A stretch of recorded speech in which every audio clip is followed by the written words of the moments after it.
যারা নামাজকে জেনেছে তারা হয়তো মসজিদে সপ্তাহে একবার যায়, না হয় ডেলি একবার যায়। আর যারা নামাজ বুঝতে পেরেছে, নামাজের প্রেমে পড়েছে, ওনারা হাজারো কাজের ফাঁকে 5 ওয়াক্ত নামাজ তো আদা করেছে, সুযোগ পেলে সবাই ঘুমাই গেলে গভীর রাতে তাহাজ্জুদের মাধ্যমে রবের দরবারে নামাজে দাঁড়ায় গিয়েছে। সুবহানাল্লাহ। একজন কে ঠেলে নামাজে পাঠানো যায় না, আরেকজনকে সিজদায় গেলে নামাজ থেকে টেনে তোলা যায় না। সুবহানাল্লাহর আওয়াজ আর একটু বড় লাগবে। একদলকে ঠেললো নামাজে পাঠানো যায় যেমন আমরা, আরেক দলকে টানলো নামাজ থেকে তোলা যায় না যেমন ইমাম হুসাইন। পার্থক্যটা কোথায়?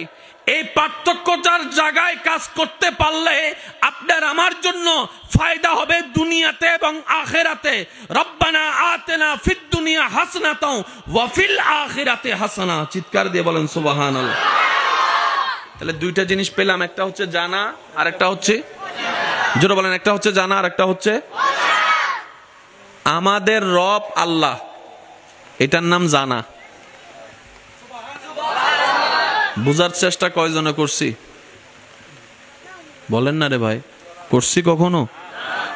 রোজা বছরে কয়বার? আল্লাহ কেন দিলেন একবার? বুঝার চেষ্টা কখনো করি? বলেন না করি? সুবহানাল্লাহ রবের প্রশংসা, মাশাআল্লাহ রবের প্রশংসা, আলহামদুলিল্লাহ রবের প্রশংসা, কিন্তু শ্রেষ্ঠ ইবাদত নামাজ শুরু করতে রব বিসমিল্লাহও দেয় নাই, আলহামদুলিল্লাহও দেয় নাই। কেন আল্লাহু আকবার বলে আমাদের নামাজ শুরু করতে হয় আমরা ভাবার প্রয়োজন মনে করি নাই। আমাদের জীবনের অর্ধেকে চলে গিয়েছে অন্যের দোষ খুঁজতে খুঁজতে, অন্যের দোষ ধরতে ধরতে। কথা বলেন ঠিক কিনা? যার কারণে ভাগফল যখন টান দিলাম, বাকশেষে আমার জীবনে দাঁড়ালো জিরো সংখ্যা। আপনারটা আপনিই ভালো জানেন, আপনার খবর আমি জানি না। এই যে ব্যর্থতা, আমাদের হায়াত অর্ধেক শেষ হয়েছে, বাকি আছে অল্প। কাজে যদি লাগাতে না পারি তাহলে আর কি আর হবে দুনিয়াতে এসে? চলে তো যেতে হবে কবরে। কথা বলেন ঠিক কিনা? আমার এদিকে আওয়াজটা যেন প্লিজ প্লিজ আমি অনুরোধ করছি। আওয়াজ মাশাআল্লাহ, একবার বলি মারহাবা। এবার একটু বলেন, আমি সবার উত্তর চাচ্ছি। একটা হচ্ছে জানা আর একটা হচ্ছে বুঝা। একটা হচ্ছে জানা আর একটা হচ্ছে বুঝা। আল্লাহ আমাদের নবীকে বানালেন সবার, জোরে বলেন না। আল্লাহ আমাদের নবীকে বানালেন সব কিছুর, পাঠালেন সবার। ও আল্লাহ, পাঠাইবা ই যদি শেষে, বানাইলা কেন আগে? একটু বুঝে বুঝে বলতে হবে সুবহানাল্লাহ। আমাকে খুব চমৎকার বিষয় দিয়েছে, ওই বিষয়টা বুঝার জন্য এই জিনিসটা বোঝা দরকার। বলেন না ভাইয়া, আছে না নাই? বানালেন সবার, কিন্তু পাঠানোর সময় রব্বুল আলামিন আল্লাহর হাবিবকে পাঠালেন সবার শেষে। সুবহানাল্লাহ।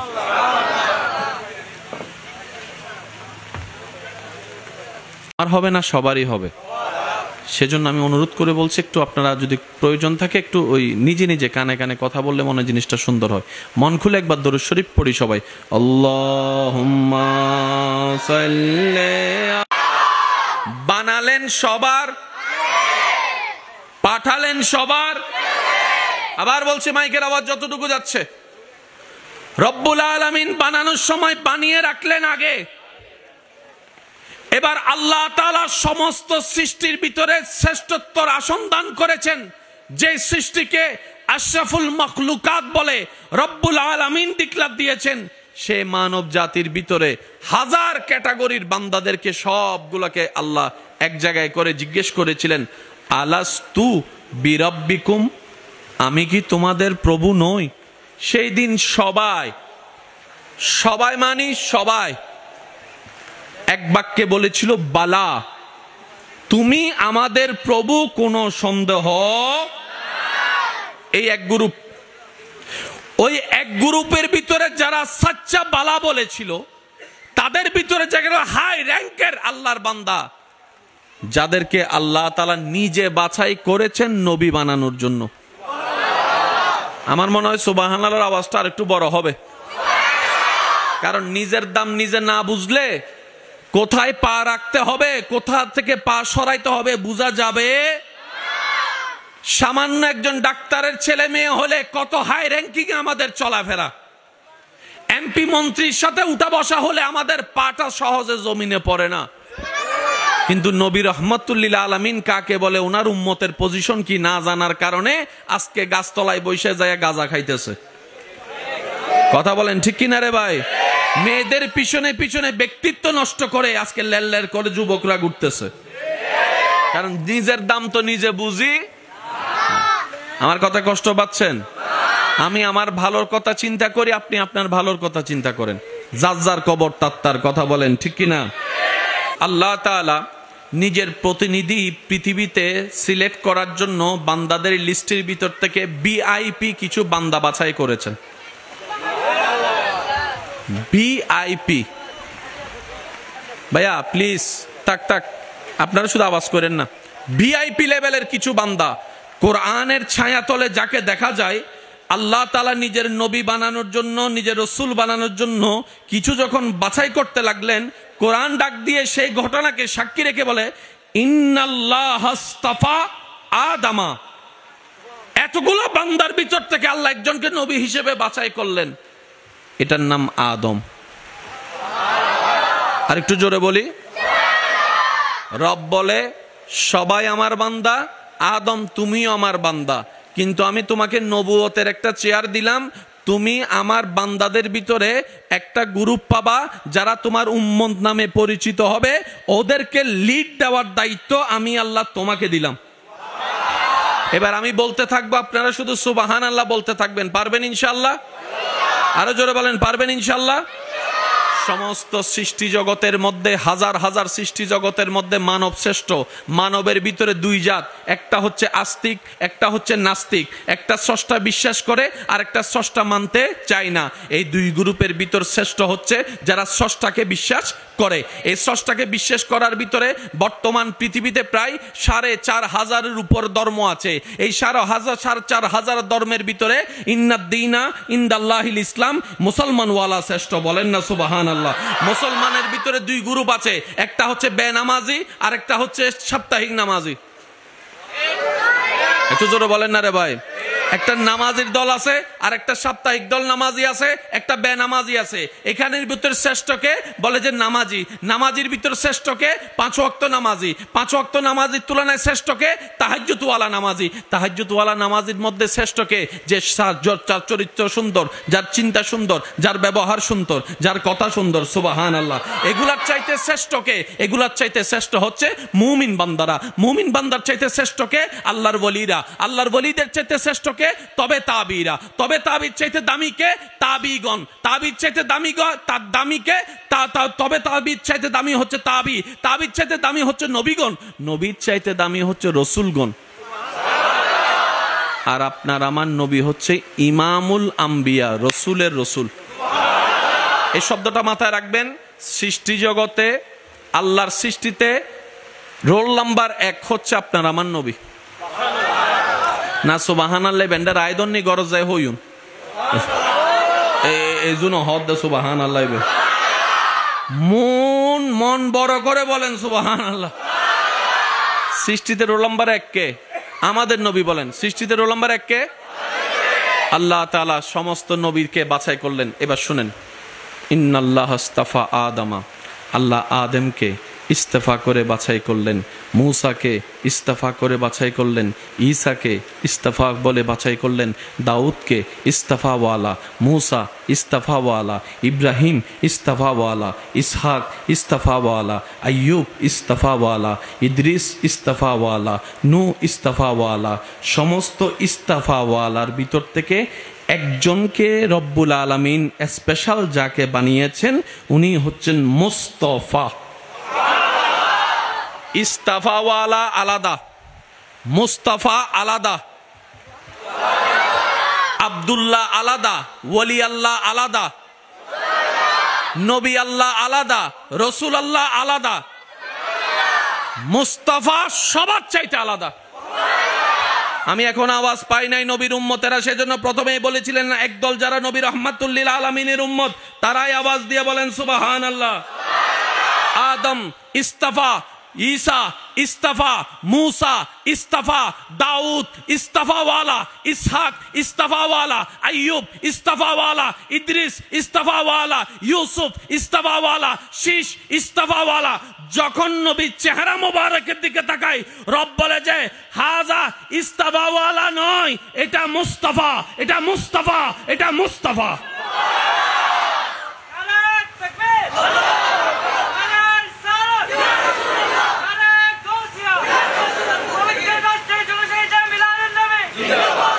উচ্চ আওয়াজে একবার বলি সুবহানাল্লাহ, আরো জোরে বলেন না সুবহানাল্লাহ। নবীদের মতো পৃথিবীতে আর কেউ, এই নবী জগতে যিনি সবার উপরে সূর্যের মতো প্রদীপময়, তিনি আপনার আমার নবী রাহমাতুল লিল।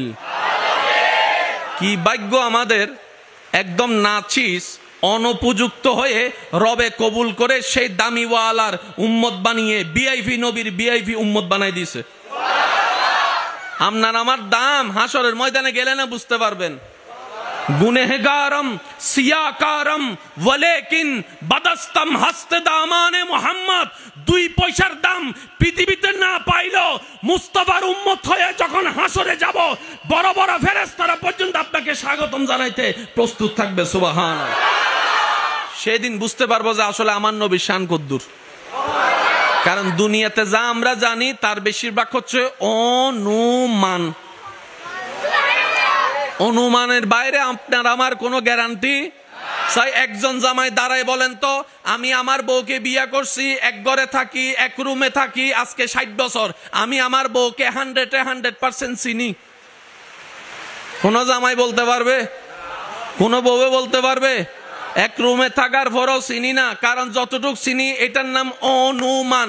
আর অনুমানের ধারণা হচ্ছে, মনে রাখবেন সাইকোলজিক্যাল সাবজেক্ট অনুযায়ী অনুমান 50-50 হতেও পারে, একটু জোরে বলেন না, হতেও পারে, আগামীকাল বৃষ্টি হতেও পারে। এই অনুমানের সাথে ঈমানের কোনো সম্পর্ক নাই। অনুমান হচ্ছে হতেও পারে, না হতে পারে, এটার নাম অনুমান। আর ঈমান কাকে বলে? বলে যে রসুল বলেছেন হাসর হবে, হাসর হবেই হবে। রসুল বলেছেন পুলসিরাত আছে, আছেই আছে। রসুল বলেছেন জান্নাত আছে, আছেই আছে। রসুল বলেছেন এক আল্লাহ আছে।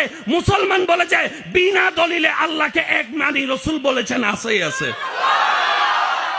এটা হচ্ছে ঈমান, ওটা হচ্ছে অনুমান। যুবক ভাইদের আওয়াজ লাগবে, ঈমান আর অনুমানের মধ্যে পার্থক্য মনে থাকবে ইনশাআল্লাহ।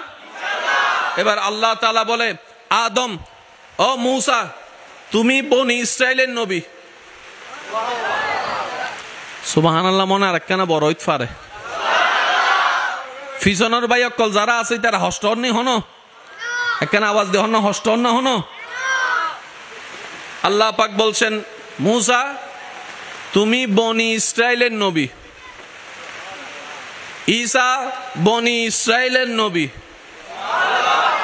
এই আদম তুমি চট্টগ্রামের নবী, এই শীষ তুমি ঢাকার নবী, এই আইয়ুব তুমি সিলেটের নবী, এই ইয়াকুব তুমি ইন্ডিয়ান নবী, এই ইদ্রিস তুমি দুবাই নবী।